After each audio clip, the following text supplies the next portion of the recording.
Store. It's also available on Roku, Apple TV, and Fire TV.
New concerns tonight about e-bikes after an increase in crashes and law breaking. Just 1 week ago, 2 teens were arrested accused of getting away from deputies on e-bikes on off-roading. Now, News 6's Flagler County community correspondent Molly Reed explains what those rules mean and they will soon have to follow. The sheriff here in Flagler County says there are just not enough rules in the book right now for them to regulate e-bikes. So now his team is drafting an ordinance they're going to take to the city of Palm Coast here to help them crack down on the e-bikes. We're getting a lot more complaints on e-bikes and these electric motorcycles. And Sheriff Rick Staley says they've had several serious crashes on e-bikes in recent months. Last week, a 14 and 15-year-old were arrested for fleeing deputies on them. Well, the e-bikes used to be classified as a motor vehicle, so every motor vehicle law applied to them, with a few exceptions, like they didn't have to have a license plate, things like that. So now they are classified as a bicycle, even though they can go very fast. The state law about e-bikes changed 2 years ago. The sheriff says taking away most of their power to control them. He says many are modifying them to go faster than the standard max of 25 miles per hour. Now he is drafting an ordinance that will help them impound the bikes and ticket riders. You're going to get a hefty fine if you violate certain regulations, like you have to stop when you're crossing a road. You might be on the sidewalk, but you have to stop. POMCO spokesperson Shannon Martin says the city in the meantime is also launching a safety campaign with the sheriff's office and hopes to get it in the schools once the school year starts. We've seen an uptick in recently, like teen drivers of these electric vehicles, but it's really everybody's responsibility. The sheriff says right now that ordinance is in the final stages of the drafting stage. The next step will be taking it here to the City of Palm Coast City Council to be voted on within the next few weeks. I'm your Flagler County community correspondent Molly Reed, News 6. And it was just last week, city leaders in Edgewater voted to ban the use of e-bikes on sidewalks, parks, and bike trails. It was in response to growing safety concerns. Some neighbors said e-bikes just move too fast for shared spaces. The city plans to team up with police to warn riders about the new rules first. The city says e-bikes will still be allowed on designated bike lanes. All right, we're going to bring in now, once again, meteorologist Jonathan Kagas, who's been tracking that moisture that's been making its way pretty slowly across the state of Florida, eventually getting on out of here. Eventually will. Yeah, I want to talk about a new flood advisory just issued. I was watching this cell getting ready to move into Ocala. This is the one with all the lightning and the darker red here indicating the heavy rain. New flood advisory, that green box that just popped up in the last frame here as it starts to pause. National Weather Service went ahead and issued that, kind of that preemptive strike, a preemptive heads up again, that they are expecting more flooding, at least the potential for some of that minor flooding, as we are going to increase the rainfall rates with that cluster of thunderstorms getting ready to slide to and around Ocala and then eventually coming into Denellen. So we're going to be watching that closely. I'm going to stop this here, and then I want to check up on some of the rainfall rates going forward. Over the last hour, again, the rainfall has been impressive through parts of Marion County, especially where you see that yellow blotch or blob just starting up right there. I'm going to get the dabber and show you. Again, rainfall coming at about 2 to 3 inches over the last hour alone, and then that is why that flood advisory was issued a little downstream from that very, very heavy rain. So I'm going to keep an eye on that for you guys in Ocala, eventually through Bellevue into Denellen as that heaviest cell, kind of that last push of all this tropical moisture, courtesy of that disturbance we were tracking yesterday. Now, going forward for the rest of the evening, I think we're going to be getting rid of that by 7-ish o'clock as we push that out into the Gulf toward the Big Bend. May try to fire a few more thunderstorms south and east of I-4. It's where we've been able to dry out a little bit. And really, in Osceola County, parts of southern Brevard, closer to Palm Bay, Mico, Grant Falcaria, we've been on the drier side today. We've been able to build some instability. So we're going to try to fire some thunderstorms there with the heating of the day. May hang on to a few more late this evening. Otherwise, though, I think the flood threat is really going to go down as we move forward towards 7, 8 o'clock tonight. There's 1 o'clock on your Wednesday morning. We get rid of everything. And then I think we really start to dry things out as we go through the first half of tomorrow, and then kind of back to what we're used to with those afternoon thunderstorms trying to force themselves back up again once we get into the afternoon and through the evening as we move through the rest of Wednesday and then eventually on into Thursday. High temperatures tomorrow back into the lower 90s, rain chances holding at about 70%. Here's the visible satellite. Interesting thing here, this little flare up of thunderstorms, that cluster of moisture that we've been pinpointing since early this morning, that's what we call the mid-level center of this disturbance. If you look closely here, we'll let the satellite go back. This is the high-res satellite, that little swirl right there. That's the low-level center. If this thing was going to try to become a depression, it would need to be like a pancake. The two need to be sitting right on top of each other. Obviously, that never happened, but certainly the impactful stuff for us is what the mid-level center was, and that's going to try to get back over water, and we'll see if it has the opportunity to develop towards the North Gulf Coast now as it pulls away from the state of Florida. Rain chances tomorrow at 70%, more typical of what we're used to this time of the year in this part of the country. 60% shot for storms on Thursday. Those rain chances drop a little bit as we get into Friday and even to start your weekend, only at 40% on Saturday. You know the drill. When the rain chances go down in July a little bit, the thermostat goes up. We're talking mid-90s over the weekend, guys. Jonathan, thank you. Now to a question for our traffic safety experts. Someone wanted to know the rules for when you should have your headlights on. Trooper Steve has the answer next. I'm Julie Broughton. And I'm Justin Warmouth. Coming up in the morning, keeping floodwaters out of local homes. The city taking up 2 spots that have been problems for years. And tropical downpours will raise the flood threat for everyone. Candace will have your forecast update every 10 minutes. We'll see you for News 6 Mornings starting at 6.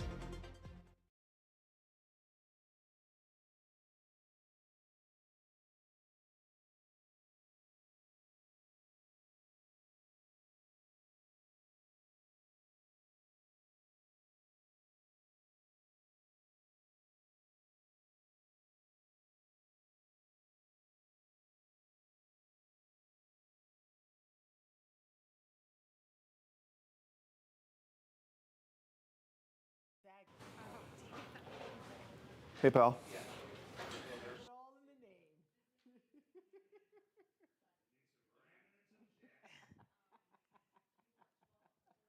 What a name. Ramjack.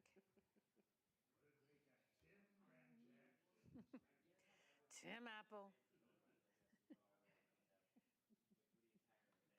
Timothy Apple.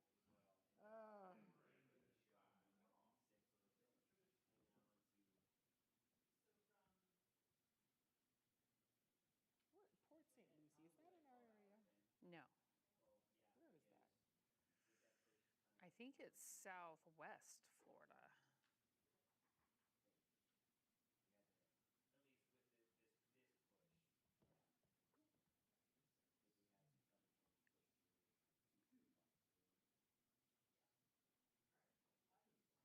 Oh my goodness.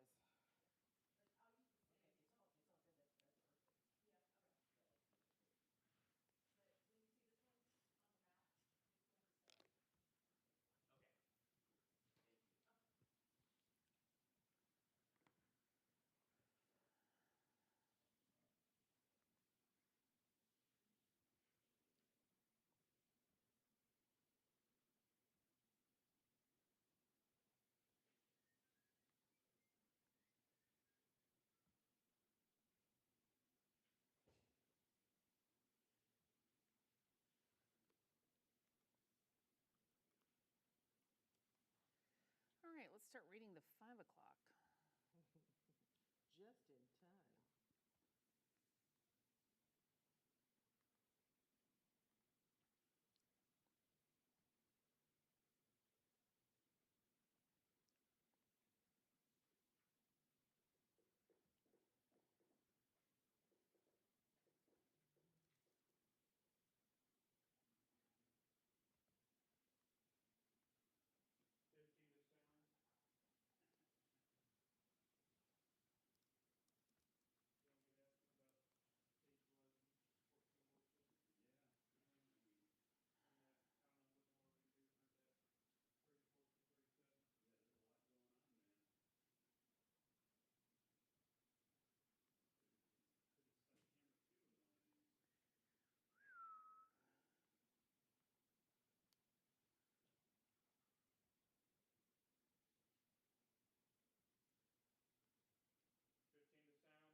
Great question here with all the weather that is going on. What are the rules for the use of your headlights? There's got to be guidelines, right? Well, let's clear this up once and for all.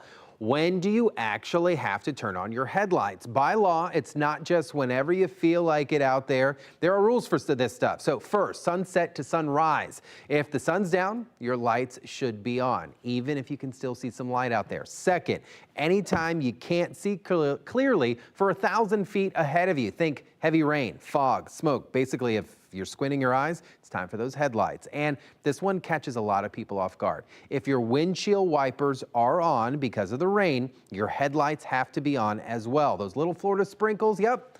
The law doesn't care if it's a drizzle or if it's a monsoon. So don't forget your high beams. Either turn them down within 500 feet of oncoming traffic or whenever you're coming up behind someone from 300 feet. Nobody likes that flash blinding on I-4 at 60 miles an hour out there. So bottom line, headlights help you to see, also help you to be seen. So use them right. And it's all about being safe out there. And you don't want a ticket, because your wallet will be happy as well. If you got a traffic safety question you want me to answer it, head on over to clickorlando.com/AskTrooperSteve.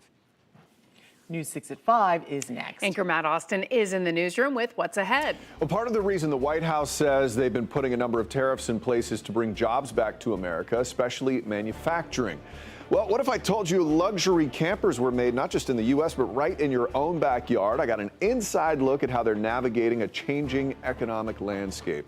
Plus, the new rules leaders in one city are looking to put in place late at night. And your forecast is only minutes away. Here's another Look at I-75 near Bellevue and Marion County. It is a messy, complicated travel day out there. Don't forget, you can stream all of our newscasts for free anytime on News 6 Plus. We'll be right back.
Mic check. Mic check to start tonight.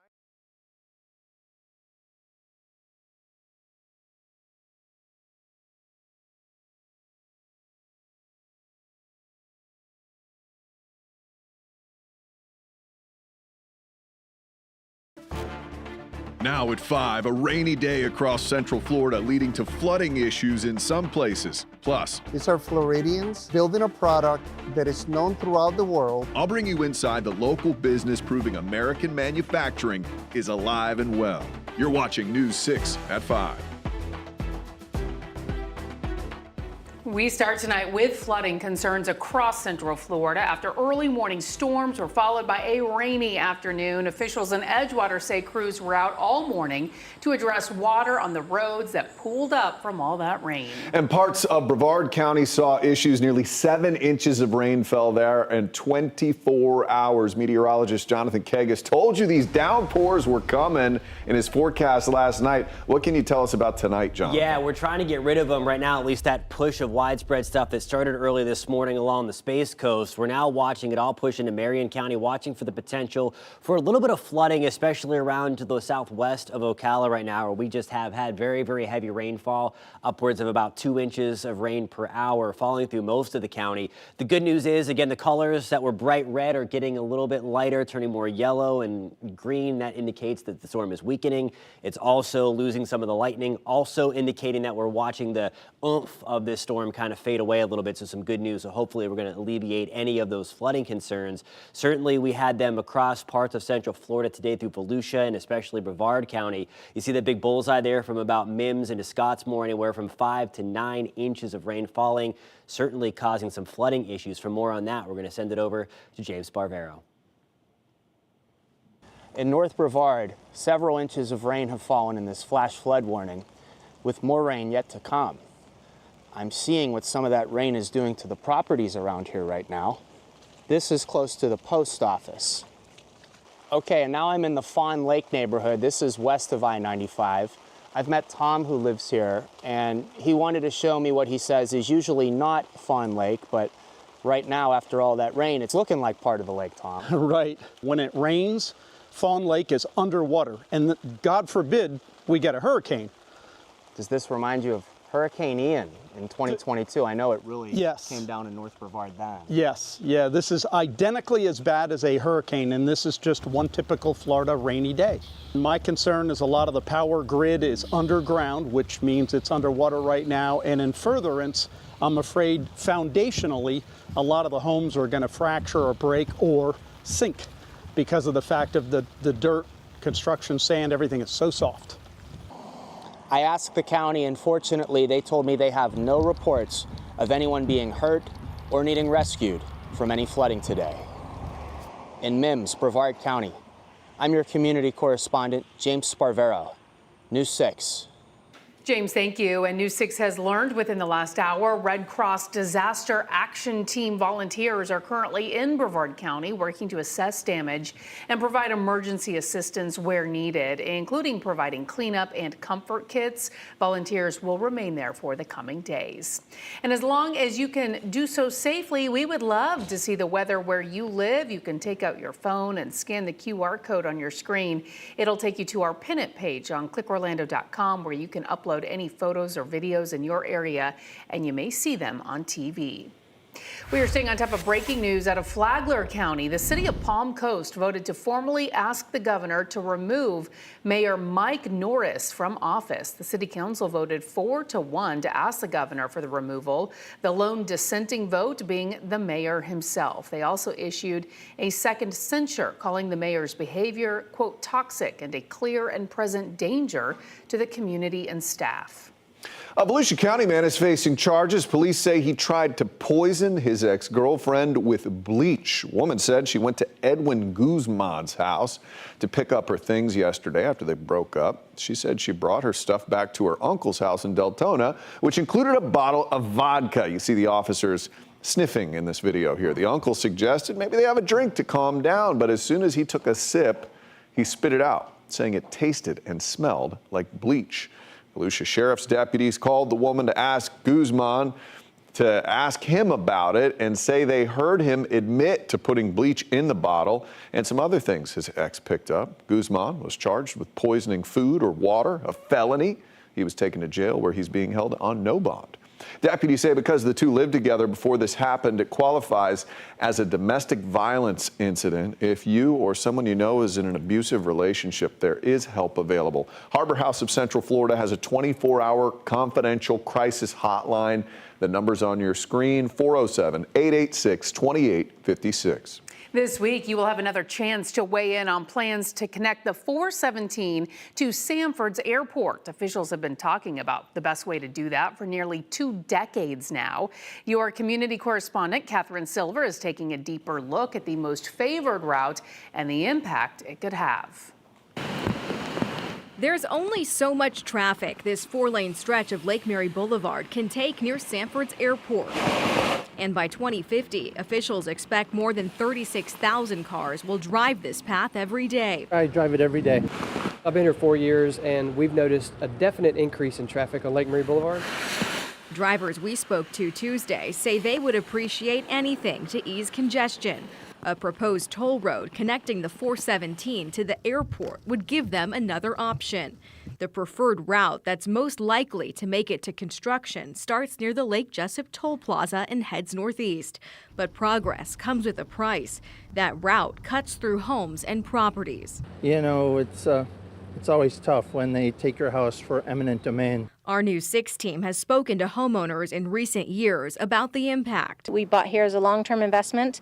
They're about to take our property values and it will be diminished. We've also followed up with the Central Florida Expressway Authority every step of the way. A study should be completed this year. We have a virtual public hearing component tonight and then an in-person on Thursday evening. And then in October, we will go to our board with a proposed final alignment for this, for their consideration. There's still a long way to go before we actually get to construction. Yeah, first, the board would have to approve it to move forward. Then it would have to move into design, and design could take a couple years. Even though a lot of need is existing right now for relief, with this project, if it's approved by our board, probably is still a few years away from actually being a reality. The public hearings this week are one of the last steps in this process before the plan goes in front of the board this fall. We have all of this information for you on clickorlando.com. I'm Catherine Silver, News 6. Catherine, thank you. Moments ago, we learned the Florida Department of Law Enforcement is investigating after a man who was tased by an Osceola County Sheriff's deputy died. The Sheriff's Office tells us a deputy on patrol early Sunday morning spotted a man running in and out of traffic. This was in the area of North Main Street near Vine Street. Deputies tried to catch him when a fight broke out.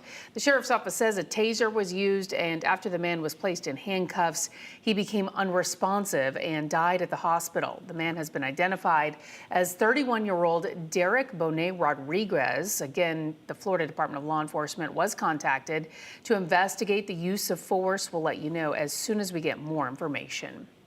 Well, you may see more prices going up at the grocery store soon. The Trump administration announced a 17% tariff on most fresh tomatoes from Mexico. Supporters of the move say it could boost domestic production, though critics say it is likely to lead to higher prices at the grocery store. The Florida Tomato Exchange says about $3 billion worth of tomatoes are exported from Mexico into the United States every year.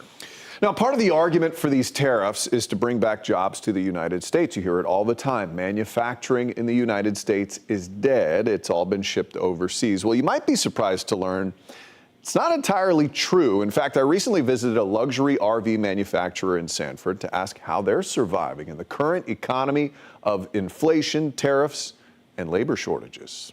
When we walked in, we were just blown away. It's a big day for Dexter and Sarah Jo Osteen. I got chill bumps realizing this is our best. The couple from Alachua is figuring out the ins and outs of an RV they ordered a year and a half ago. This is one of our favorite features. We enjoy sitting and watching our TV and drinking our coffee in the morning. That TV just appeared out of nowhere. It comes out of nowhere. This mansion on wheels was pieced together in a 120,000 square foot facility in Sanford. Millennium Luxury Coaches defies the stereotype that Florida is not a manufacturing state. This is homegrown. These are Floridians building a product that is known throughout the world, that is known for quality, that is known for excellence. These RVs range in price from $2 million to $2.7 million. Every piece of fabric and every material is hand-picked by the customer. Even the couches and cabinets are custom-made inside this building. My customers are willing to pay the price for something that was made here. The fact that my customer can talk to the cabinet maker for his motorhome is invaluable, and that's appreciated. That is true craftsmanship. Nelson, a U.S. Army veteran, started this business with $500 in his bank account 25 years ago. Now, his team of 110 employees makes 12 to 15 of these pricey coaches per year, and he's navigating a complicated climate. So you're dealing with tariffs, you're dealing with inflation, you're dealing with labor shortages. As a manufacturer in Central Florida, what would you say is the biggest challenge you face? Biggest challenge right now, our workforce is aging out. You know, I'm having a lot of folks retire. You cannot replace a cabinet maker today. Figueroa says he pays his workforce 30 to 40% more since COVID. Inflation has caused his prices to rise, and tariffs on imports from places like Italy have become a headache. A company like ours is a target for other companies to take advantage of. Still, customers like the Osteens are lining up You have your air fryer, microwave, convection oven all in one. to spend their retirement in one of these palaces on wheels. We're looking forward to another adventure. Now, Millennium imports that massive bus shell. It's made out of steel and it is from Canada. That alone costs $950,000 for the company. Figueroa tells me tariffs actually don't impact that huge chunk of the business because the vehicle falls under the USMCA. However, the imports they get, the materials from all the other countries, he says those suppliers don't make it easy to track if rising prices are because of tariffs, inflation, or just plain greed. It So is it's a been hard. fascinating business. I mean, you hear about that all the time, of course, with vehicles, people souping them up. I was just in an RV this weekend scalloping. It was about $20,000 to buy. A little bit So different. yes, but that is fascinating. And there is such a demand, they have to wait a year to get one of those And he things. said there's really only about 60 customers in America who are in the market for an RV like For that. $3 million, $3 I would million think bucks, so. a lot yeah. of money, yeah. Well, very interesting. Still to come, another community set to discuss tightening rules for bars and nightclubs. Next at 5, the rules officials are looking to put in place and why they say it is needed. You're watching News 6 at 5. We will be right back. Today's Port Canaveral Cam is sponsored by Launch Credit Union.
Orlando's Municipal Planning Board gave initial approval to plans to reopen 5 previously closed nightclubs. We told you last December the company that owned Chillers, Irish Shannon's, Cahoots, High Tide, and Ember closed. And happened as other downtown bars and nightclubs complained about permitting fees and regulations implemented by the city in recent years to address crime. Today, the Municipal Planning Board voted unanimously to allow the bars to reestablish operations, but still needs to go before the City Council before it's official. That meeting is set for August 11th. Something Orlando has been discussing is what time is the right call for last call. While the drinks stop flowing at bars and clubs at 2 a.m. in Orlando, it's later than the rest of Orange County. Businesses that want to stay open until 2 need a special license to do so. That's not the case in Osceola County. Their default rules our bars can stay open until 2 o'clock. But the city of Kissimmee is trying to scale that back a bit by adopting similar permitting rules. Kissimmee community correspondent Stephanie Rodriguez looks at what's being discussed tonight. The Kissimmee City Commission is considering requiring a special late night permit for businesses to be able to sell alcohol between midnight and 2 a.m. The latest push for safety changes came after several shootings, including one in early May that left 2 people injured. The mayor and commission then instructed city staff to drop an ordinance similar to what's already been passed in Orlando. According to the ordinance, bars in downtown Kissimmee would have to pay $250 to get that permit. It would also give the chief of police the ability to suspend a bar's after midnight permit if there's an incident or safety concern. Business owners spoke out against the proposed after midnight alcohol sales permit during the last commission meeting, but there were also members of the public who told the commission they agreed with the potential ordinance. Nothing good happens in the street after midnight. I'm here to urge you to adopt the ordinance restricting alcohol sales after midnight and implementing a permitting process for those businesses that wish to sell alcohol between midnight and 2 a.m. Being able to have an enjoyable time downtown. How that balance is created, I really don't know, but I don't think restricting businesses from being able to make a living, not only the business, but the people that work there. Kissimmee will make that decision tonight on whether or not to create that after midnight sales permit. They'll also consider changing their noise ordinance, and that's something that the businesses would have to comply with if they were to get one of those after midnight sales permits. I'm your Kissimmee community correspondent, Stephanie Rodriguez, News 6. All right, it has been a straight up dreary day around Central Florida. Yeah. Some folks enjoy it. Jonathan Kegas, our meteorologist, he likes all weather, but is this kind of just staying over us, or is it just slowly drifting out? Just slowly drifting out. Yeah, it was really slow as it moved through parts of East Central Florida. Our friends in Brevard County not liking it too much, where they've got about 7, 8, 9 inches of rain today, causing some flooding in and around Mims, Scottsmore, north of Titusville as well. Now we're on the drier side, south and east of I-4. We are watching for a few scattered thunderstorms to redevelop, though, from the heating of the day, where we didn't have a ton of this tropical moisture, and that's going to be closer to Point Siena, Kenansville, Yeehaw Junction as well. That's the East Coast sea breeze getting a late start to the party, as is typical for something that would keep the heating of the day down. So when there's extra clouds and rain around, the sea breeze fires a little bit later, and that's exactly what we're seeing now. So we're going to be watching for extra development south and east of I-4 tonight in terms of thunderstorms, where we still have some of the action left over from the onset of this disturbance that we were tracking yesterday. It's all pushing through Marion County now. We do have a couple of flood advisories still in play. I'll turn on the alerts, and it's especially this one right around that includes downtown Ocala. It's the freshest one that was just issued because it was raining. The cell that was pushing through downtown Ocala at about 2 to 3 inches an hour. So the onset of that could cause some of that minor flooding again, especially on poor drainage areas. So again, just keep that in mind. Be on the lookout for that. That's going to be through Denellen as well. But we're drying things out in Sumter County, Lake Volusia, Flagler County. We are looking good. So give another hour, and I think we're completely done with this mess from today. So here's what I'm talking about. 8, 9 o'clock. Again, don't be surprised if you do hear some late evening thunderstorms south and east of I-4. That's because that's where we're on the drier side. We were able to fire up a little more instability for those thunderstorms to roll with. There's 8, 9 o'clock on your Wednesday morning. More typical for this time of the year. I think we're starting things off dry with some sunshine, and then we'll fire up those thunderstorms as typical. That's 3 to 4 o'clock in your afternoon. Scattered thunderstorms really try to push towards I-75. That's because even though the disturbance itself is now into the Gulf, we're still under the influence of some of that tropical moisture being draped across the Florida Peninsula. That's 10 o'clock on Wednesday. A chance for those storms to linger closer to I-75 tomorrow. So we'll be watching that for some late night thunderstorms. Temperatures on the cooler side. Still muggy out there, but we're in the 70s in Mount Dora, 75 in the Villages. Wildwood, where we had the heavier rain coming down a little while ago, we are at 75 as well. 86 degrees. We've rebounded into Kissimmee. Now tomorrow morning, we're starting things off into the mid-70s, another muggy start. I think we're on the drier side tomorrow, but then more storms come back into the picture, more typical storms tomorrow afternoon. Rain chances at 70%. High temperatures return to the lower 90s after a little more sunshine again to get things going. 70% chance for rain on Wednesday, and then we try to dry things out. It's not going to be bone dry, but at least better opportunity to stay dry moving into Thursday and Friday, and then into Saturday we drop down to 40%. We'll see those rain chances try to rebound a little bit early next work week. But the temperatures, that's the other part of this story, guys. Those start to go back up again. Mid-90s coming our way. Again, typical for this time of the year in Central Florida. All right, Jonathan, thank you. After the break, the best place in the nation to buy your first home is right here in Central Florida. Find out if you live in the best spot. And a big part of buying a new home is inspecting it for any problems. How dogs are now helping with that process.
Well, a home is the biggest investment most of us will ever make, but some areas have more benefits than others. Researchers looked at the best and worst cities for first-time homebuyers in the U.S., looking at things like affordability, real estate markets, quality of life, among other factors, in making their rankings. It listed Palm Bay as the #1 city in the country for first-time homebuyers.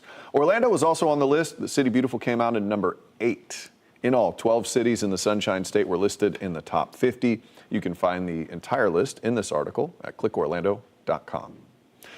Well, getting a home inspected is an important part of the buying process, especially looking for mold. Which, of course, is very important. In Florida, there is water pretty much everywhere you turn, but a new kind of mold inspection is turning a lot of heads and wagging some tails. Mold Hunt is a company based in Martin County. They use dogs to detect potentially harmful mold. The founder and owner started the company after getting sick from hidden mold at a home she bought. Despite getting all the necessary inspections, the dogs undergo an intensive 3-month training program with accuracies ranging from 75 to 90%. He was trained to detect 16 different kinds of mold. He will go through the house, and when he smells it, he's gonna sit down. I'm gonna ask him to show me, and he's gonna point his nose. He needs a purpose. He needs to work. He's really happy doing it. That is incredible. So, as we know, if undetected, mold can be very dangerous, even deadly. Symptoms include sneezing, coughing, congestion, and eye irritation. People can have more severe reactions the longer that mold goes untreated. Water damage is the cause of most mold problems.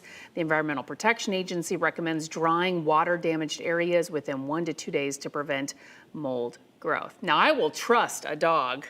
They're Usually incredible. more so than a human, yeah. Yeah, I mean, they'll sniff out cocaine in a bag, Right. in a bucket of Yes. water. I would imagine they could Exactly. find some mold easily. Well, 5 athletes who played ball in Central Florida are headed to the big leagues. You can hear from one of them coming up after the break.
Glad you're with us. I'm Lisa Bell. I'm Matt Austin. You're watching News 6 at 5. We're following several top stories for you right now. In the last hour, we learned the city of Palm Coast voted to formally ask the governor to remove Mayor Mike Norris from office.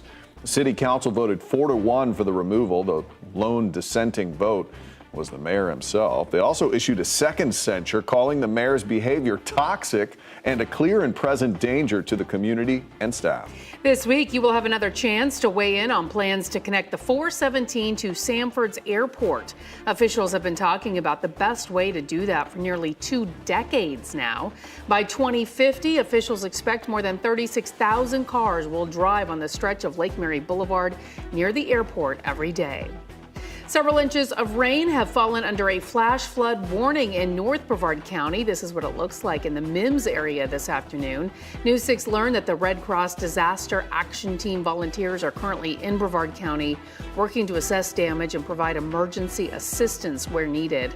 Volunteers will remain there for the coming days. Meteorologist Jonathan Kegas is tracking even more rain on the way tonight. Jonathan. We are, and hot off the press, some good news. The flood watch at all of Central Florida was under until 8 o'clock. It's starting to be peeled back a little bit by the National Weather Service as the heavy rain, the widespread rain coming to an end. So now we're just hanging on in Flagler County, parts of Marion County, and Sumter County. Different National Weather Service offices at work here. So we'll see these come down primarily. We are still dealing with the rain, though, in Marion County. So we're likely going to keep that maybe until at least closer to 8 o'clock. The good news is that is also wrapping up and becoming much, much lighter.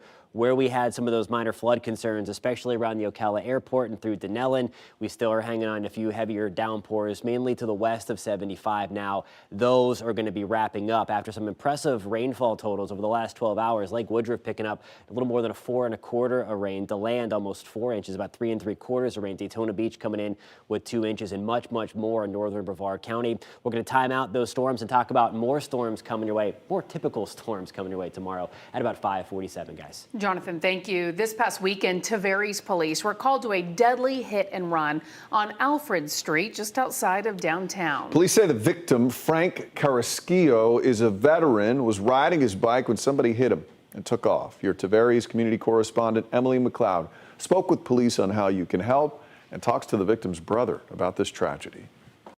Tavares police are currently investigating a deadly hit and run that happened here along Alfred Street Sunday evening. We talked to the victim's brother, and he's hoping anybody will come forward with information about what could have happened. Just asked if anybody has any information that they would just come forward to kind of help us get some closure out of it. Junior Montero is the brother of Frank Carrasquillo, a Marine veteran and father who police say was killed in Sunday night's hit and run. Montero had the painful task of identifying his brother in the hospital after the crash. When the doors opened, I remember nearly falling to the ground because I realized that it was my brother Frankie that was laying on the bed, and they had his head wrapped in a towel. And so I had to unravel the towel to identify him. Montero says his brother, Frankie, had been through a lot. He says he survived a road rage stabbing a few years back. Having bounced back from that, he came back to a world with one eye and one arm. And I'm sure that took a lot of morale away from him. Montero tells us Frankie may have been fishing the night he died, since he was found with fishing gear in his pockets. He says Frankie loved fishing, and it helped him cope with his PTSD after the stabbing. He had a son. They spent some time building a boat together, and their plans were to go fishing together. And so I think that's how he was able to cope with what happened to him. We spoke to Tavares police about the investigation. Investigators believe they may have identified the type of vehicle involved in the crash through a piece of evidence left behind. They say it could be a 2005 to 2010 light-colored or silver Honda Odyssey with significant damage to the front passenger side. So at least we're able to narrow that down, and that's why we're relying so much on the community for assistance, whether they have information or surveillance video, anything. Carrasquillo's brother just wants answers. The emotion comes in waves. You know, you could be driving down the road and then just have to pull over because it really, I can't get his face, what I seen, I can't get that out of my mind. We'll continue following this story and post any updates on clickorlando.com as we receive them. I'm your Tavares community correspondent, Emily McLeod, News 6. Palm Coast and the Flagler County Sheriff's Office cracking down on e-bikes after seeing a big uptick in crashes and law breaking. This comes just 1 week after 2 teens were arrested for fleeing deputies on electric off-road bikes. Your Flagler County community correspondent Molly Reed explains what rules e-bike riders will now soon have to follow. The sheriff here in Flagler County says there are just not enough rules in the book right now for them to regulate e-bikes. So now his team is drafting an ordinance they're going to take to the city of Palm Coast here to help them crack down on the e-bikes. We're getting a lot more complaints on e-bikes and these electric motorcycles. And Sheriff Rick Staley says they've had several serious crashes on e-bikes in recent months. Last week, a 14 and 15-year-old were arrested for fleeing deputies on them. Well, the e-bikes used to be classified as a motor vehicle, so every motor vehicle law applied to them, with a few exceptions, like they didn't have to have a license plate, things like that. So now they are classified as a bicycle, even though they can go very fast. The state law about e-bikes changed 2 years ago. The sheriff says taking away most of their power to control them. He says many are modifying them to go faster than the standard max of 25 miles per hour. Now he is drafting an ordinance that will help them impound the bikes and ticket riders. You're going to get a hefty fine if you violate certain regulations, like you have to stop when you're crossing a road. You might be on the sidewalk, but you have to stop. POMCO spokesperson Shannon Martin says the city in the meantime is also launching a safety campaign with the sheriff's office and hopes to get it in the schools once the school year starts. We've seen an uptick in recently teen drivers of these electric vehicles, but it's really everybody's responsibility. The sheriff says right now that ordinance is in the final stages of the drafting stage. The next step will be taking it here to the City of Palm Coast City Council to be voted on within the next few weeks. I'm your Flagler County community correspondent Molly Reed, News 6. Lawyers for the state are appealing a ruling by a federal judge. That judge blocked a key part of a new law imposing more restrictions on the state's ballot initiative process. So last week, a U.S. district judge issued a preliminary injunction against a part of the law banning non-Florida residents and non-U.S. citizens from collecting and delivering petitions for ballot initiatives, saying it, quote, imposes a severe burden on political expression that the state has failed to justify. A political committee sponsored a proposed constitutional amendment aimed at expanding Medicaid coverage. They filed the lawsuit in May. The legislature and Governor DeSantis approved the law, which added a series of restrictions to the ballot initiative process. Lawyers for the state say the restrictions are necessary to make it easier to investigate potential fraud conducted by people who are outside of Florida. The Attorney General's office is also taking aim at a Florida sports organization, saying its policy on transgender athletes is unfair to women and violates state law. News 6's Mark Lehman is in Orlando, where a press conference wrapped up in the last hour. Florida's Attorney General issuing a warning to a nationally recognized swimming nonprofit. He says the organization needs to clearly ban men from competing against women or face legal action. Today, Attorney General James Uthmeier was joined by Florida's Education Commissioner and the co-founder of the Independent Council on Women's Sports. He said he's calling on U.S. Masters Swimming to certify that they will not allow men to compete in women's sports. The announcement comes 4 years after the Fairness in Women's Sports Act was signed into law in 2021. That law uses the birth certificate as the determinant of an athlete's sex for the purpose of competition. U.S. Masters Swimming, which is based in Sarasota, recently changed its transgender competition policy on July 1st. But Uthmeier says the interim policy still contains loopholes, and the nonprofit needs to make clear changes banning men from competing against women. It's still hurting women. So we believe we have the legal authority to shut it down. We hope that they'll work with us amicably, but if they don't, then we'll pursue further legal action. The Attorney General did not give a deadline for when U.S. Masters Swimming needs to respond, but he said his office is drafting a letter with further details as well as possible legal action. Now, we have reached out to U.S. Masters Swimming for their response, and as soon as we hear back, we'll let you know. For now, reporting in Orlando, Mark Lehman, News 6. And we have splashdown of the AX-4 crew back on planet Earth. Welcome home. Axiom 4 astronauts returned to Earth early this morning, splashing down right off the coast of California. The mission launched from Central Florida Space Coast last month, carrying astronauts from 4 different countries, including America. Peggy Whitson commanded the mission that included astronauts from India, Poland, and Hungary. It's the first time in more than 40 years those 3 countries saw one of their own rocket to space. The astronauts conducted more than 60 experiments during their 18 days on the ISS. They returned with more than 580 pounds of cargo. 5 UCF Knights are headed to the major leagues after this year's MLB draft. Yeah, Antonio Jimenez, Edian Espinal, Alex Galvin, Dylan King, and Angelo Smith make up the Moose Knights selected in one draft since 2018. News 6's Jana Manahalal spoke with one of the players and his family about this journey.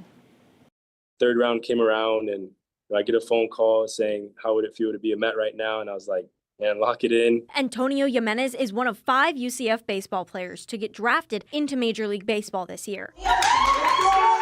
He shared with me what that moment of getting drafted felt like. As soon as I hung up the phone, I broke down in tears in my dad's arms and my mom's arms and my sister, Daniel, like just crying, a lot of tears, just happiness and pure joy with all the work and hardships and trials and tribulations it took me through to get here. And UCF has a 34-year-long history of having players signed to the MLB.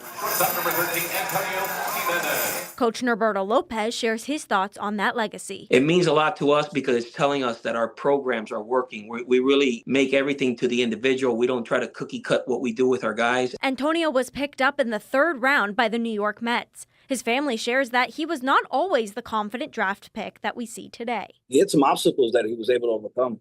So to see him come to, to where he's at today in that moment, it was just a sign of like, So seeing him grow up, starting at 3 years old, and then now fulfilling his dream of wanting to be a professional has been, nothing short of the experience. So the 5 players who have been drafted are now on their way to sign contracts, but their success comes as a new name, image, and likeness agreement took effect July 1st, allowing Division I schools to pay student athletes. Do you think that they, are more likely to go after the money than they are the passion of the sport? I hope we find guys that care more about that than the money. But no matter the payments, Coach Norberto and Antonio are thankful to the passionate fan base. The people in Oviedo, the support that we get, that they come to our games and they're here all the time. I'm super grateful for all the fans that would come out and support us, and it really helps us do our job a lot better. In Orange County, your community correspondent, Jana Manahalal, News 6. So much talent in Central Florida. Yeah, crazy amounts of kids drafted around here. Well, it's been a rainy day across Central Florida, which can make driving not only more difficult, but more dangerous. We'll break down some ways to keep you and your family safe on the road. Plus,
We're still hanging on to some rain, especially along I-75. We're getting rid of all the tropical moisture from today. We're taking a live look now in Denellen.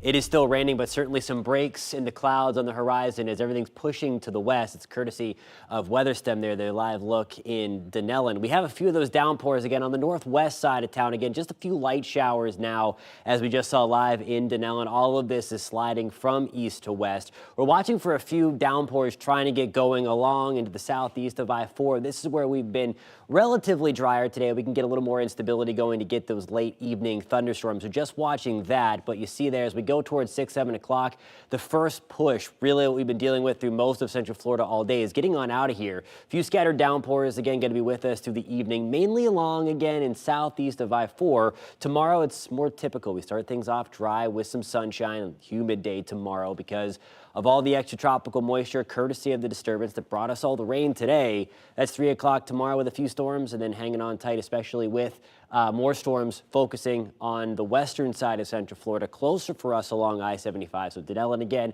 Ocala, the Villages, that's where we're going to have our better opportunity to see those storms, even a few of those linger late. That's 11 o'clock tomorrow as we still have that tropical moisture streaming in. Temperatures back to the low 90s tomorrow in Leesburg. We're at 91 degrees in Wildwood, 91 also in Kissimmee with the help of sunshine.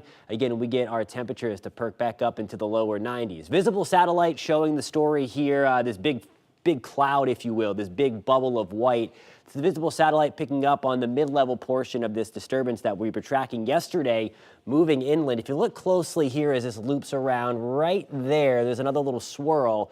That's what we call the low-level center. For a system to become tropical and really develop, the two of those, the mid-level center that has all the weather and the low level, need to be co-located, kind of like a stack of pancakes. When they're kind of sheared off like that, they do not strengthen. But we did get the impactful side of this storm, bringing the heavy rain and sometimes flooding rain in some cases, again, along into the east of I-95, right around I-95. As that tries to push along the North Gulf Coast, Hurricane Center giving that entity a 40% shot to try and develop again, at least to develop in the first place, as it moves along the shoreline. 81 degrees in Daytona Beach. Look at the sunshine, though, clearing out nicely, and I think we'll see that again through part of tomorrow, especially for the first half of the day. Now here's a look at your pinpoint, accurate forecast. Your forecast is sponsored by Publix. Temperatures tomorrow again back to the low 90s. Rain chances in the afternoon, especially on the western side at 70%. Going down a little bit Thursday into Friday as the rain chances take a little bit of a dip. We're not going to be bone dry completely. We're back into the low to mid 90s. The temperature going to surge again into the middle 90s over the weekend, Saturday and Sunday. We're back to a 50% shot for showers and thunderstorms. Certainly had the heavy rain out there today. For more on how to drive and this kind of stuff, we're going to send things to Trooper Steve. So if you're out in this weather and you have to be this morning, make sure your vehicle is up to par. What am I talking about? I want to make sure that equipment is good. Your tires, your wipers, number one, and then of course your lights are working on your vehicle. If for whatever reason you're out and about, you want to make sure you're traveling with all your lights on. Manually turn on your lights. Do not rely on your automatic lights. Why? Because sometimes it doesn't turn on to your tail lights. It's not necessarily for you, but you want other drivers to see this as well. Drive right when possible. Why do I say that?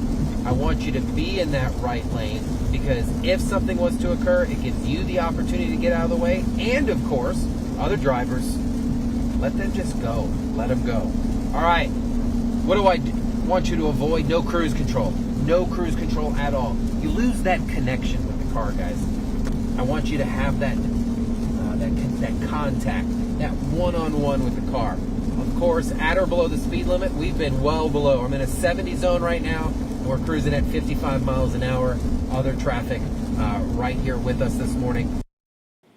Hit the road with Trooper Steve on patrol weekday mornings at 10, live on News 6 Plus, your streaming app for your smart TV, or clickorlando.com. After the break, hear from a teen who survived multiple alligator bites. And new rules on what could show up on your credit report the next time you're looking to make a big purchase. I'm Julie Broughton. And I'm Justin Warmouth. Coming up in the morning, keeping floodwaters out of local homes. The city taking up 2 spots that have been problems for years. And tropical downpours will raise the flood threat for everyone. Candace will have your forecast update every 10 minutes. We'll see you for News 6 Mornings starting at 6. And don't forget, you can watch local news and weather 24 hours a day, 7 days a week on the News 6 Plus streaming app. The best part, it is free. Just search WKMG in your smart TV's app store. It's also available on Roku, Apple TV, and Fire TV.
The Trump administration cannot bar previously approved resettlement refugees from entering the United States, even if they come from countries now covered by a travel ban. A federal judge just handed down that ruling, saying the government must continue processing these cases despite current restrictions under a separate executive order.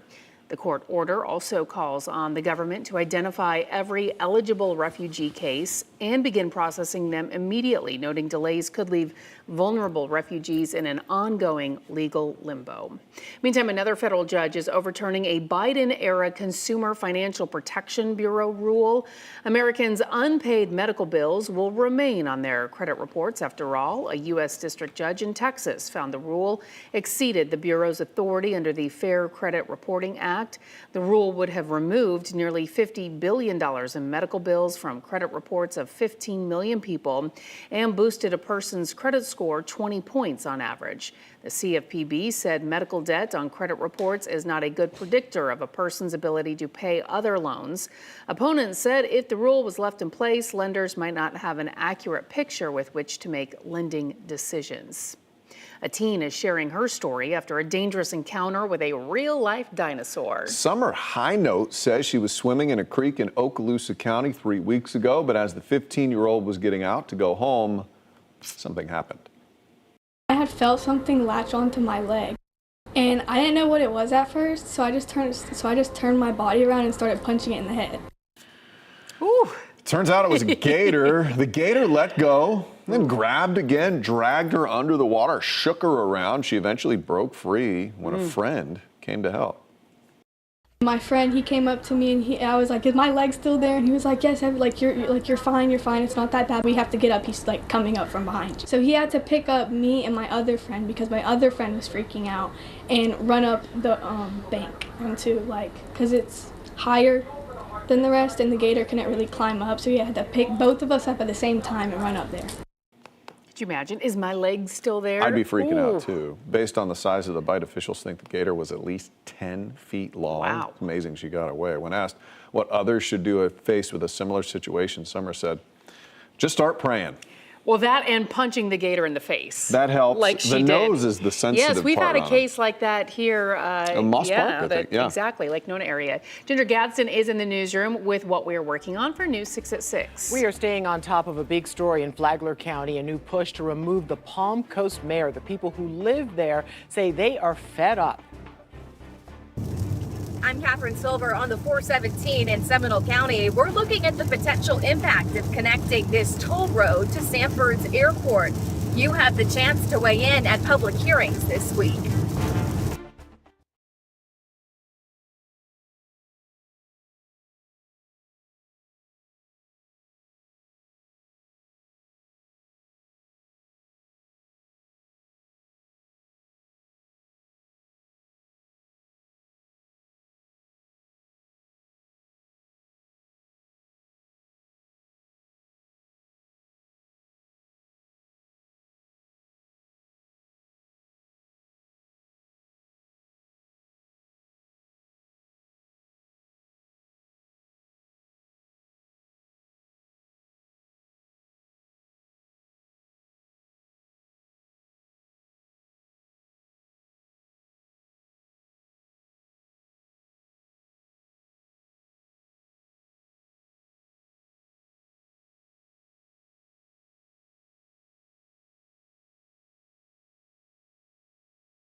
Right now at 6, storms across central Florida causing some nasty flooding in several counties.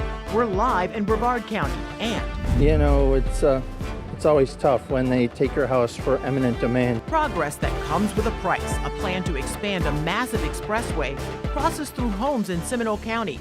We hear from neighbors, and I would ask that you do some reflection. The Palm Coast City Council petitioning the governor to remove the town's mayor. How we got here. News 6 at 6 starts now.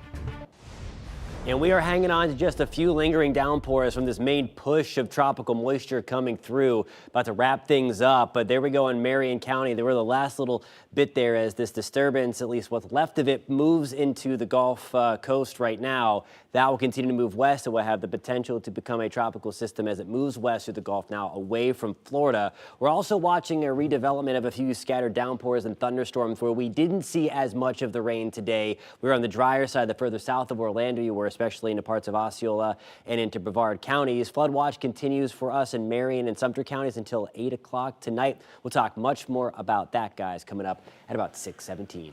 Now's a great time to download your free News 6 weather app. You can get real live radar and lightning detection all in your pocket. It's all free. Just search WKMG in your app store.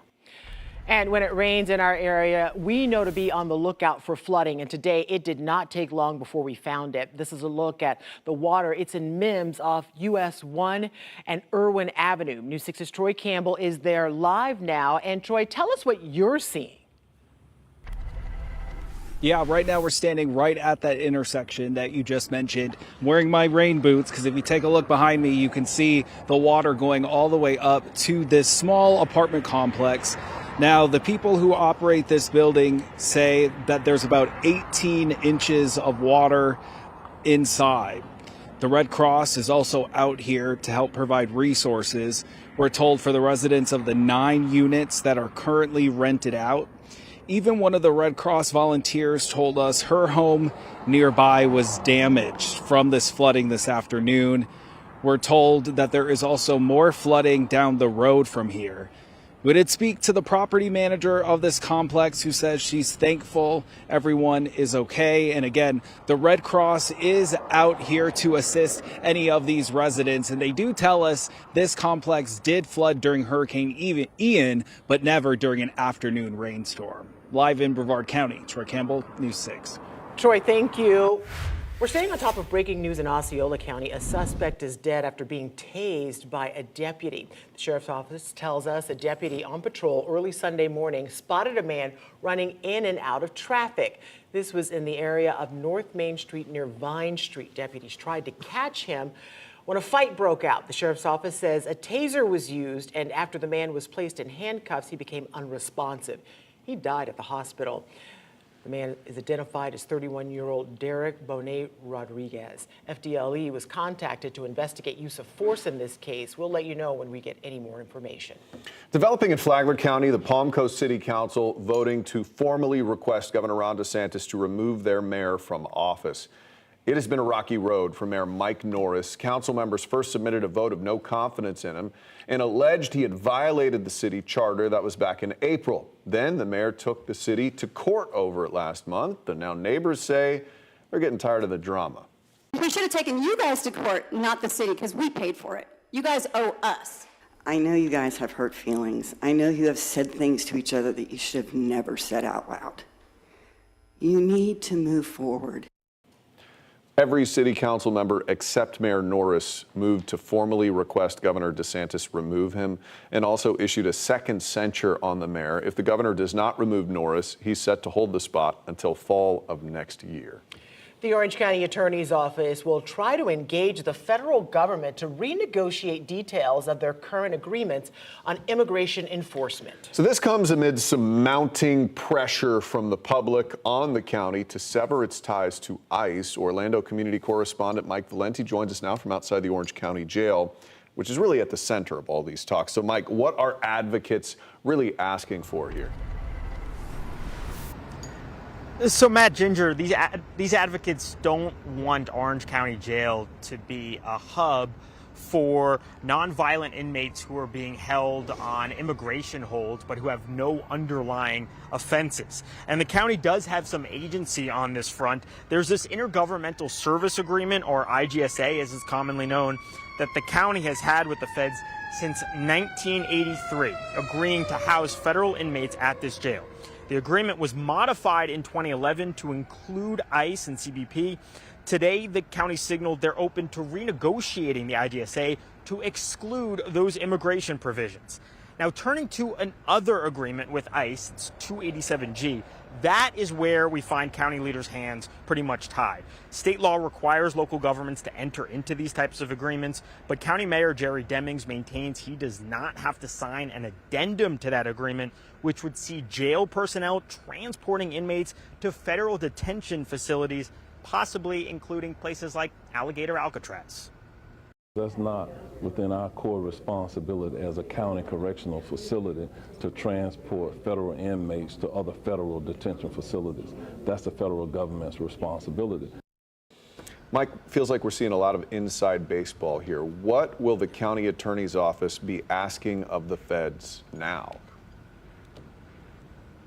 Yeah, Matt, inside baseball for sure. And we don't want to get too into the weeds, but there are a couple important takeaways from this meeting. Basically, the county wants to explore renegotiating the immigration portions of that Intergovernmental Service Agreement, the IGSA, and they want to see if they can get the reimbursement rates increased for housing federal inmates. Right now, it costs about $145 to house an inmate per day, and they're only getting reimbursed $88 from the federal government. So Mayor Demings is pretty adamant that he wants to get that rate increased. He's also adamant on another front, the 287G. He says he will not sign that addendum, which could see jail personnel here driving inmates who have immigration holds to those ICE-approved facilities like Alligator Alcatraz. He says that should not be their responsibility, as you heard him before.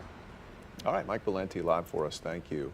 Just into the newsroom now. 5 years after he was shot and killed in the parking lot of an Orlando mall, the family of Salathis Melvin has settled their lawsuit against the deputy who pulled the trigger. Orange County Sheriff's deputies say they're questioning someone in Melvin's group in the parking lot of the Florida Mall. You remember this? This was August of 2020. That's when they say Melvin took off running across the parking lot. Investigators claim he reached for his waistband. And that's when they say Deputy James Montiel shot and killed him. Montiel was cleared of any wrongdoing by the FDLE and the sheriff's office. Still, Melvin's family filed a wrongful death lawsuit against the deputy. This week, federal court records show they reached a settlement. The details, though, were not disclosed. You're taking a live look now at the Kissimmee City Council discussing a new ordinance that could change what a night downtown there looks like. The city is considering requiring a special late night permit to sell alcohol from midnight to 2 a.m. The latest push for the safety changes come after several shootings, including a shooting in early May that left 2 people injured. Good happens in the street after midnight. I'm here to urge you to adopt the ordinance restricting alcohol sales after midnight and implementing a permitting process for those businesses that wish to sell alcohol between midnight and 2 a.m. Being able to have an enjoyable time downtown. How that balance is created, I really don't know, but I don't think restricting businesses from being able to make a living, not only the business, but the people that work there. The commission will also discuss potentially changing its noise ordinance levels and increasing penalties for violations. A final vote is set to come down tonight. We'll bring you the results on News 6 at 11. This week, the public will have another chance to weigh in on plans to connect the 417 to Sanford's airport. Officials have been talking about the best way to do that for only about 2 decades now. And in that time, Seminole County continues to just grow and grow. Here's Seminole County community correspondent Catherine Silver taking a deeper look at the most favored route and the impact it will have. There's only so much traffic this 4-lane stretch of Lake Mary Boulevard can take near Sanford's airport. And by 2050, officials expect more than 36,000 cars will drive this path every day. I drive it every day. I've been here 4 years, and we've noticed a definite increase in traffic on Lake Mary Boulevard. Drivers we spoke to Tuesday say they would appreciate anything to ease congestion. A proposed toll road connecting the 417 to the airport would give them another option. The preferred route that's most likely to make it to construction starts near the Lake Jessup Toll Plaza and heads northeast. But progress comes with a price. That route cuts through homes and properties. You know, it's always tough when they take your house for eminent domain. Our News 6 team has spoken to homeowners in recent years about the impact. We bought here as a long-term investment.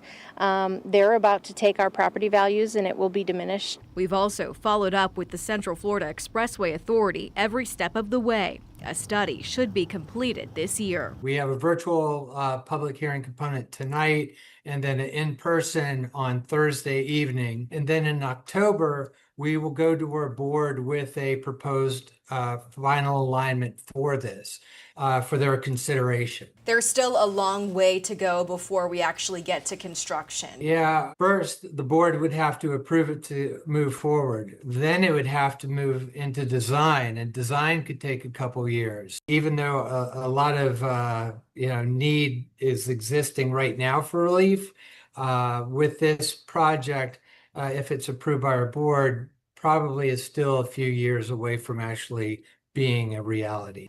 The public hearings this week are one of the last steps in this process before the plan goes in front of the board this fall. We have all of this information for you on clickorlando.com. I'm Catherine Silver, News 6. Coming up tonight at 6, contrary to popular belief, American manufacturing is alive and well. And here in Central Florida, it's thriving.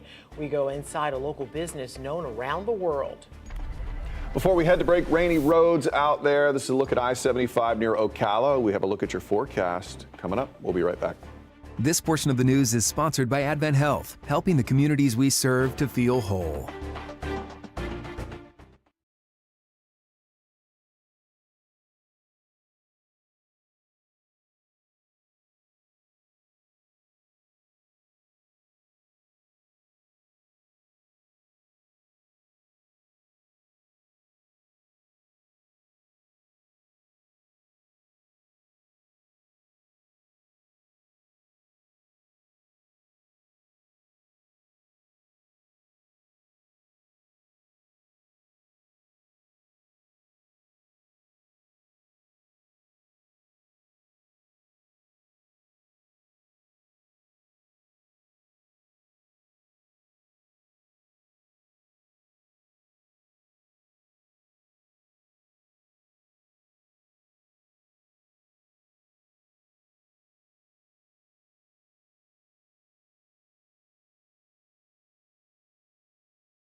Well, I don't know about you, but I hear it all the time. Manufacturing in the United States is dead. It's all been shipped overseas years ago. Well, you might be surprised to learn that that's not entirely true. In fact, I recently visited a luxury RV manufacturer right here in Sanford to ask how they're surviving in the current economy of inflation, tariffs, and labor shortages. When we walked in, we were just blown away. It's a big day for Dexter and Sarah Jo Osteen. I got chill bumps realizing this is our best. The couple from Alachua is figuring out the ins and outs of an RV they ordered a year and a half ago. This is one of our favorite features. We enjoy sitting and watching our TV and drinking our coffee in the morning. That TV just appeared out of nowhere. It comes out of nowhere. This mansion on wheels was pieced together in a 120,000 square foot facility in Sanford. Millennium Luxury Coaches defies the stereotype that Florida is not a manufacturing state. This is homegrown. These are Floridians building a product that is known throughout the world, that is known for quality, that is known for excellence. These RVs range in price from $2 million to $2.7 million. Every piece of fabric and every material is hand-picked by the customer. Even the couches and cabinets are custom-made inside this building. My customers are willing to pay the price for something that was made here. The fact that my customer can talk to the cabinet maker for his motorhome is invaluable, and that's appreciated. That is true craftsmanship. Nelson, a U.S. Army veteran, started this business with $500 in his bank account 25 years ago. Now, his team of 110 employees makes 12 to 15 of these pricey coaches per year, and he's navigating a complicated climate. So you're dealing with tariffs, you're dealing with inflation, you're dealing with labor shortages. As a manufacturer in Central Florida, what would you say is the biggest challenge you face? Biggest challenge right now, our workforce is aging out. You know, I'm having a lot of folks retire. You cannot replace a cabinet maker today. Figueroa says he pays his workforce 30 to 40% more since COVID. Inflation has caused his prices to rise, and tariffs on imports from places like Italy have become a headache.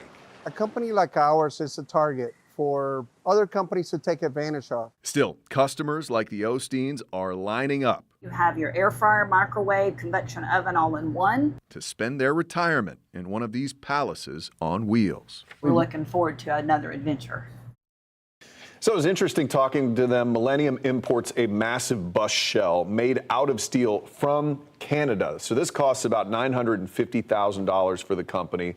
But Figueroa tells us tariffs do not impact that huge chunk of the business because the vehicle falls under the USMCA. However, he does import a lot of materials from other countries. He says those suppliers don't make it very easy to track if rising prices are because of the tariffs, inflation, or just greed. So he has to deal with all of that stuff, but so far and he's making been it work, successful. and it's nice to see that that's happening right in our own backyard. I was stunned to see Yeah. that kind of manufacturing happening here, and it was good to see. Beautiful vehicle. Yeah. All right, turning now to our forecast meteorologist, Jonathan Kegas, got us ready all day yesterday for what we experienced all morning and well into the afternoon. Yeah, we talked about it's going to look a little different today with the clouds and certainly the waves of rain coming through. We know exactly what we were talking about in Brevard County, where we unfortunately had a little bit too much, caused some flooding, especially in the northern half of Brevard County. We're taking a live look now in Ocala, courtesy of WeatherStem right now, and temperatures into the mid-70s. We're hanging on to a few light showers, but by and large, the last little piece of this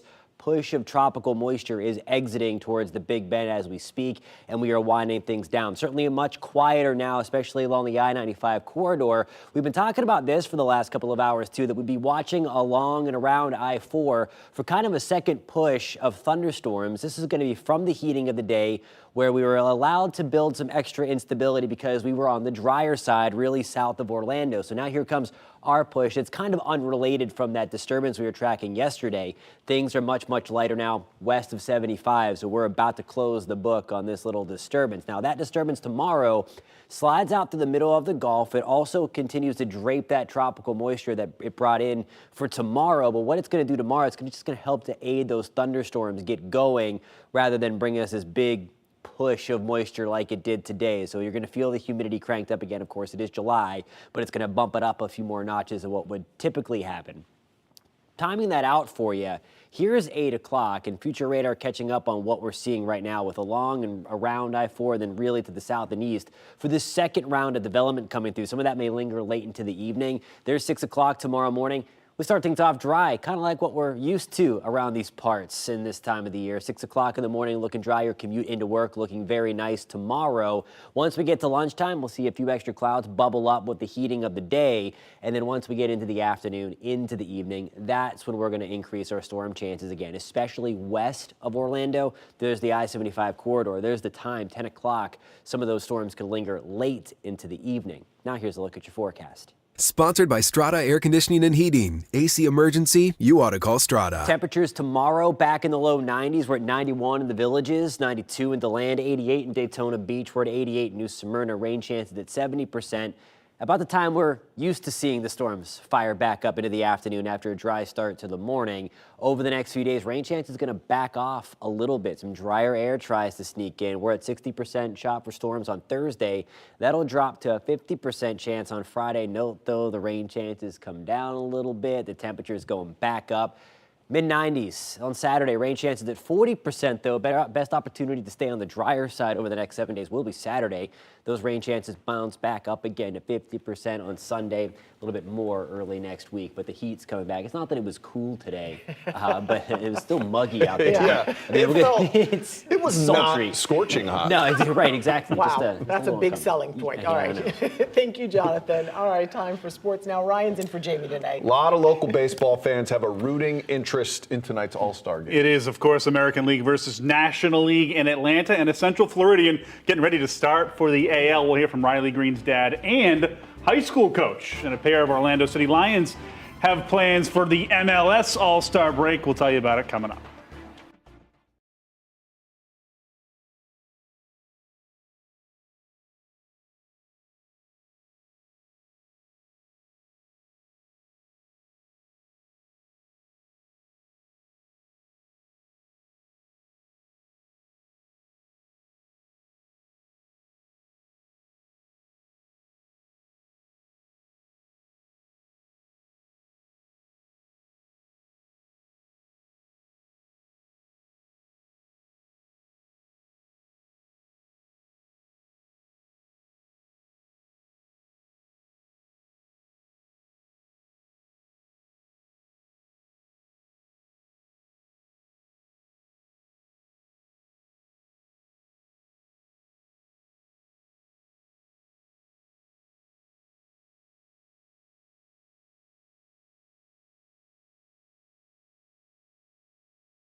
Welcome back to News 6. It is time for Major League Baseball's stars to shine.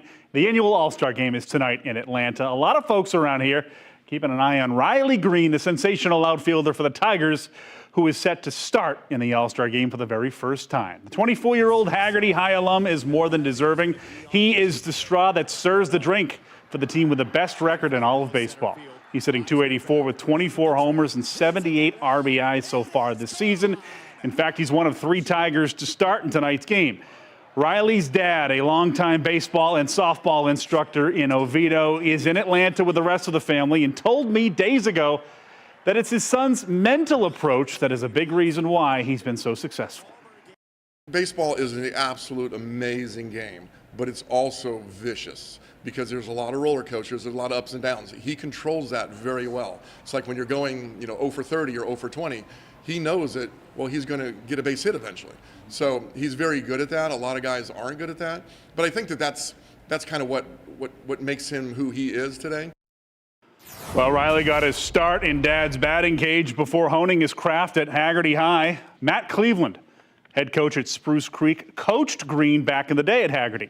He has seen Riley's development up close, and he knew greatness was on the horizon. I mean, I'm not surprised, but I just enjoyed watching him kind of be successful and kind of be one of the 2 or 3 centerpieces to them building that roster. He wants to win. I think he'd love to win a championship for Detroit, and hopefully he can do that. I think that would make him happier than any All-Star appearances or any of stuff like that. It's just the kind of kid he is. So I'd like to see that. I'm sure he would. All right, talking soccer, Orlando City will host New York City FC tomorrow night at 7:30. The Lions are 6th in the Eastern Conference standings and got some great news today. Marco Pasalic, one of the new faces this year, has been named to the MLS All-Star team. He's tied for the team lead with 10 goals this season, and he's got 4 assists. MLS All-Stars will face a team of Mexican All-Stars in the big game a week from tomorrow in Austin, Texas. Pasalic isn't the only Lion who will enjoy the All-Star festivities. No, how about young star Alex Freeman will take part in the Skills Challenge in Texas. The 20-year-old who recently played for Team USA in the Gold Cup will take part in the All-Star Touch Challenge. That competition is a week from tonight in Austin, Texas. So we got stars in all sorts of sports in this neck of the woods. You hit on everything there. Join us for our next newscast coming up at 11 p.m. We break news on clickorlando.com. You can always find all of our stories and weather on the News 6 Plus app for your smart TV. Bye.